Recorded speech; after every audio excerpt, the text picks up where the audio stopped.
Unfortunately, I do not have much to say about this race, sadly enough, because what I never said on any of my other socials is that I was actually looking forward to this race because I thought we were going to see another Gen 7, immediate or intermediate track banger, but holy cow, I was wrong. It's like, I mean, you know how sometimes it's always good, sometimes it's good to be wrong? Well, I am so upset that I was wrong here. It's like, why is it that every time I look forward to these races at certain tracks and they turn out to be stinkers? I will never know. I will never understand. At this rate, and it comes to sport of NASCAR, I just don't understand anything these days. Like, in the Gen 4, Gen 5, hell, even Gen 6 days. But, this was Denny's race to win because, basically he literally had the car to beat, even though the car he owns was the pole sitter, which we will talk about him later. So literally, he dominated stage one from flag to flag. I mean, my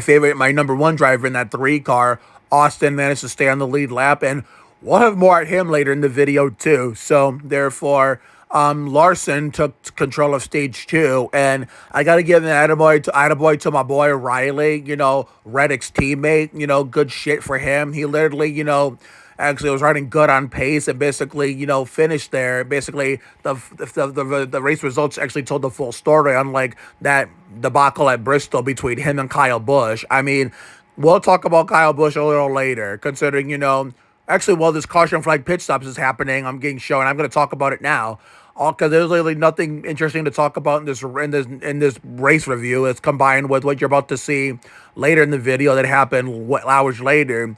All I'm going to say about Kyle Busch is if he doesn't leave RCR anytime soon, he's literally going to become 1992 Richard Petty, 1999 2000 Darrell Waltrip, and 2018 to 2020 Jimmy Johnson all rolled up in one. And as an RCR fan, I'll be the first to tell you that. And it sucks to see this downfall, Kyle Busch. I thought the three predecessors who had the basic downfall as all-time NASCAR greats was bad enough, but wow, the Kyle Busch downfall takes the cake compared to those three.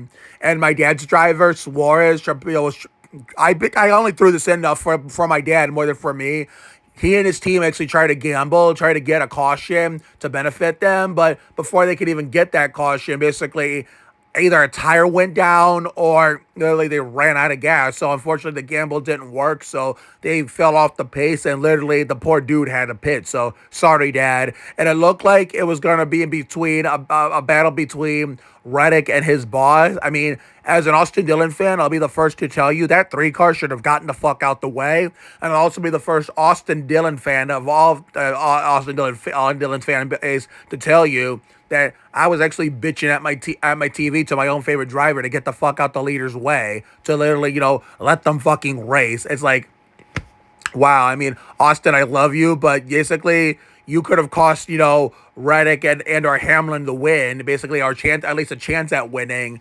But Reddick literally had this race lost when he lost fuel pressure, ran into the wall, and I was ready to see his boss win because I'm no longer a Denny hater like I once was because of what he and his family went through at the end of last season. Besides, Denny losing his father and Taylor losing her grandfather, and Taylor losing, her friend Emma, Biffle's kid that went to the same school.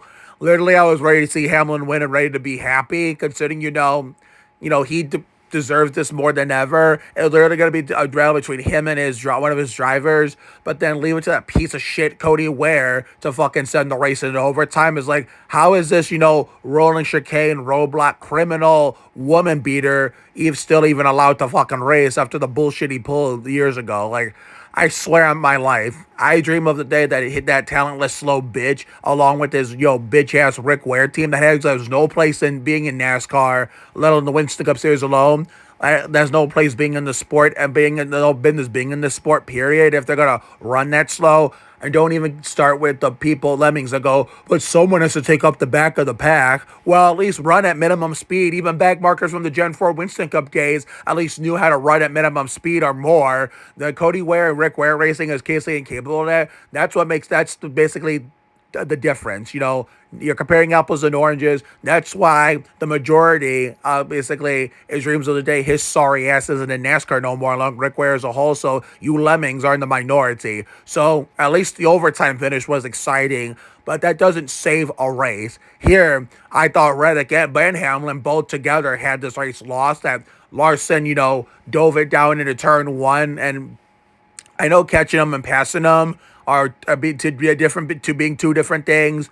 I know catching them catching someone is one thing and passing them is another. I mean, those are two different things rolled up in one, but a whole new level is actually pulling away. And sadly, Larson did not do that. I mean, he led at the white flag, but we get another last lap pass, and basically what is usually the more boring Kansas race out of the two. Reddick is, giving us flashbacks to the 2024 Ford 400 at Homestead Miami Speedway, where he literally had a last lap pass in turns 3 and 4 to win it, except this time he did it on the inside lane, where 2 years ago in the Ford 400, he did it on the outside. So GG's to Reddick. It's literally his Winston Cup championship to win. And if I swear in Kelly Berglund's holy name, even as a non-Reddick fan, considering his teammate is one of my favorite drivers, Riley, if Reddick does not win this championship, basically it'll be a crime against humanity. But right now, he's basically going on to Taylor's breakout year.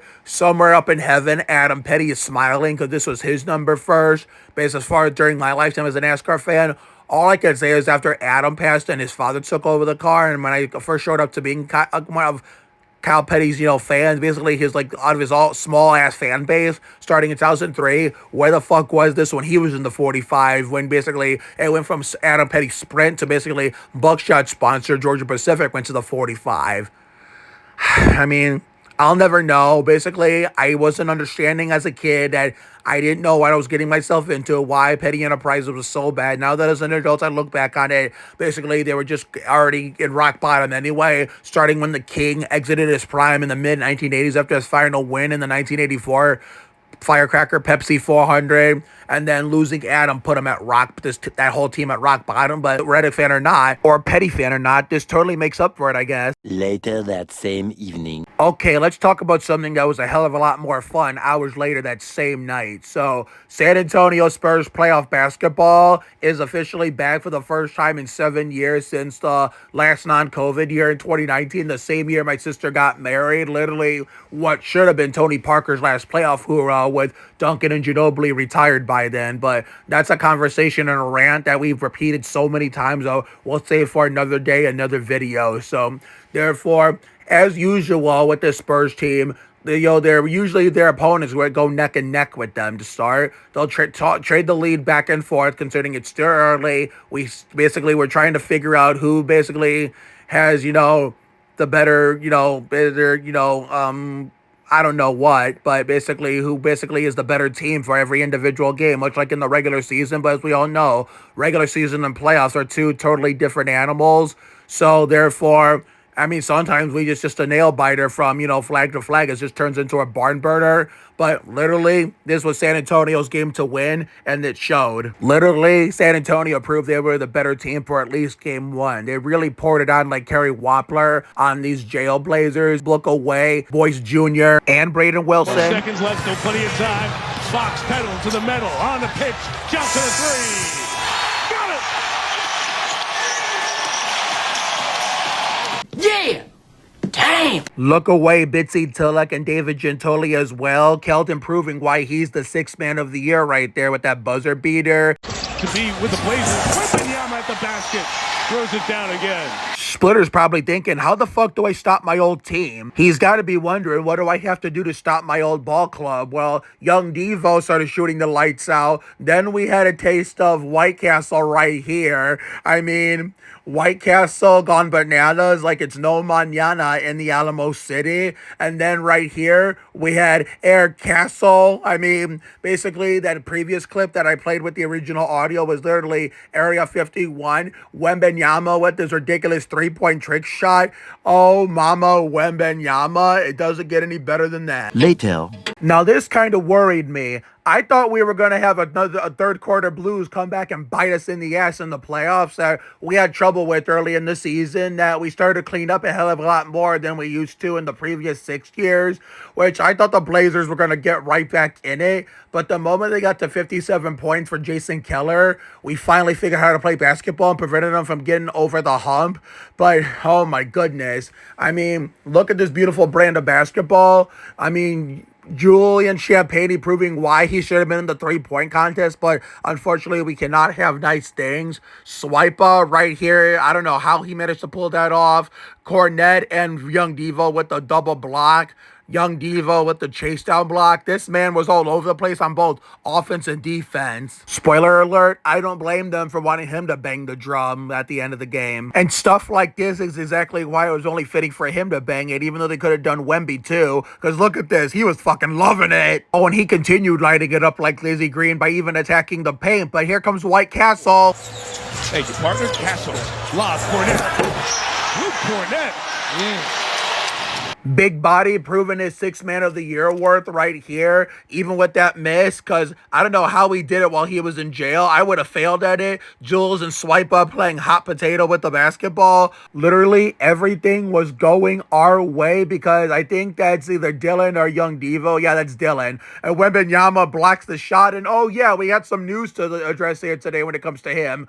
Okay, here's Dylan attacking the basket again. Holy shit. I mean, what happened here? Okay, Wembenyama, I don't know how he does this, man. He and Keldon do a hell of a job, getting up these layups in the paint while in jail. I could never do that even as a diehard Spurs fan. I mean, wow. This man is such a good 3-point shooter. You can see it, right? He wants to go at him.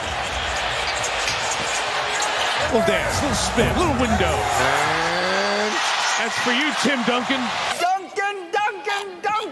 He sure as hell broke Duncan's franchise record of the most points in a playoff debut in Spurs history. And here, I thought Portland was going to salvage, a real comeback this time, but this was their literally last attempt at a comeback. And literally, they got up to, I think, 88 points for Dale Jarrett, I believe. But, the Spurs finally figured out how to play basketball once again. Wembenyama sank another 3. Swipa right here, goes for an oop to Wembenyama. Swipa the Fox. Look over here. More for Portland to try to get one here. Fox to Wemby. Oh. Oh, hold on. Fox got it back. And score. Yes. And that was all she wrote for round 1, game 1 of 2026 San Antonio Spurs playoff basketball. So here's a unique ending to try something a little different this time around.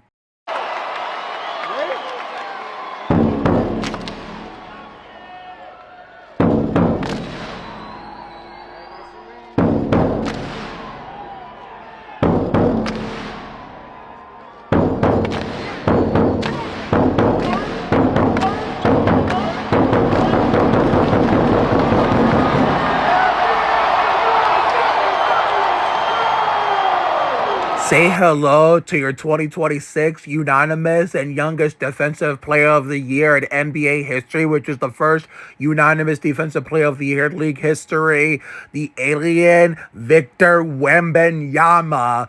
Go Spurs, go Spurs, bitch. Oh mama Wembanyama, swipe on the Fox. We will see you tomorrow night for game 2 for Rob Riggle's 56th birthday. So we hope we get a San Antonio win as a birthday gift for what is the greatest actor of all time.